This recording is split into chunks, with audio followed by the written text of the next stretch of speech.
guys, my name's Kayla and I'm a wildlife education officer here at the Lone Pine Koala Sanctuary. Now obviously, I love working with animals. And I love animals so much that even when I'm not at work, one of my favorite things to do is go out into nature and go exploring and see what kind of wildlife I can find in different habitats.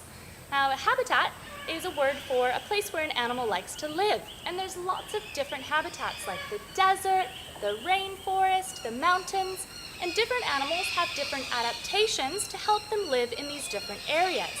Now, I've gotten pretty good at exploring, and I always bring a few things with me when I go out on adventures. I bring my camera, a notebook to take notes on what I find, a hat, of course, to be safe, binoculars to look really closely, but I actually have some tools that I always bring along with me that I don't need to carry because they are built in.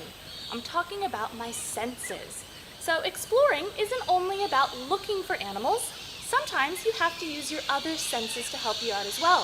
So I like to use my nose to smell. I use my ears to listen. I actually just heard some parrots fly right overhead, so sometimes you can hear an animal before you see it. Sometimes I'll use my hands to pick things up like a leaf or a stick, but only if it's safe. But I don't really use my sense of taste when I'm out exploring because, could be a little dangerous and a little bit yucky.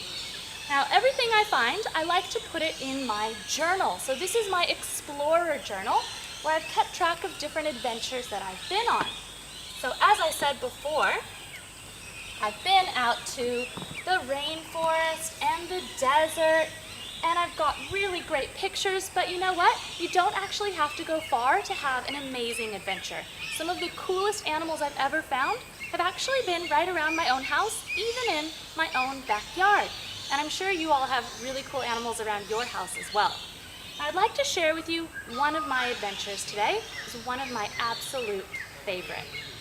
So, for this adventure, it had been a dark and stormy night the night before, lots of rain. And I woke up in the morning and I thought it would be a great day to walk down to the park near my house and check out the pond. Because I thought there would be lots of water in the pond. And I was right. I got there. The pond was full of fresh water, lots of bright green lily pads all around, lots of these beautiful flowers around called bromeliads. Now, I actually have some bromeliads in my backyard. They're really cool because when it rains, bromeliads trap the water and they make little cups or little pools. And animals can use that to drink from or even to live in. I hear the lorikeets again. They're very noisy today. So I got out to the pond and I started to look around and I could smell all of the mud from all of the rain. And I started to use my ears to listen and I could hear buzzing mosquitoes and chirping crickets. And I looked down on the ground and there were lots of bugs around the pond. And that got me thinking, there might be an animal living at this pond that might like to eat some bugs, because bugs can be very important as a food source in a habitat. But bugs can be very tricky to catch. So I wonder if this animal might have an adaptation or a part of its body that helps it to catch those bugs and catch that food. So I kept looking and I walked around the pond and then I got right up close to the pond and I very carefully lifted up a lily pad and I found a very strange clue. It looked like a blob of bubbles almost. They look like little balls of clear jelly with a little black dot inside. I wonder if any of you at home know what I might have found in the pond. Now, I had an idea. I was pretty sure I knew what it was. So I didn't touch that little blob of jelly balls. I left it where it was and I didn't disturb it. I put the lily pad back and I thought, I think there's an animal living in this habitat nearby. So I was walking around and walking and looking, but I couldn't find anything. And it started to get dark. And I started to think, I need to go home pretty soon. So I was packing up all of my things, getting ready to go, making sure I didn't leave behind any rubbish or anything like that. And that's when I heard a clue. At first it was really quiet, and then it got louder and louder. And first I heard one, and then two, and then 3 and 4, and there was croaking all around the pond. I followed my ears, I snuck up to a bromeliad flower, and I peeked underneath, and what do you think I saw? It was a frog, a beautiful, bright green frog. Now I noticed that this frog was sitting on a pile of green moss, and it made him really, really hard to see. He was very well camouflaged, which is probably why I couldn't see the frog with my eyes, and I had to use my other senses to find that frog. So I took this picture, I sat and I watched the frog for a while.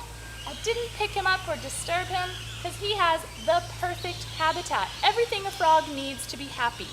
Lots of fresh water, green lily pads to sit on, lots of food, bugs to eat, places to lay their eggs, which is what I found under the lily pad. So this frog is very happy in its habitat. I took a picture and I headed back home to put all of this in my Explorer journal. Now, we're very lucky here at Lone Pine. We actually have a few frogs that live here, and we've built a habitat for them here. So I'm going to introduce you to one of my special frog friends. His name, well, we'll have to find out.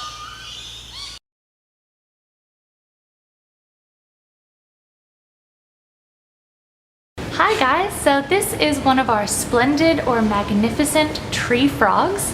His name is David Hasselhoff. You might find green tree frogs in your backyard if you're very, very lucky, but this kind of tree frog lives in a tropical region at the very top of Western Australia called the Kimberleys, so they are more of a rainforest species.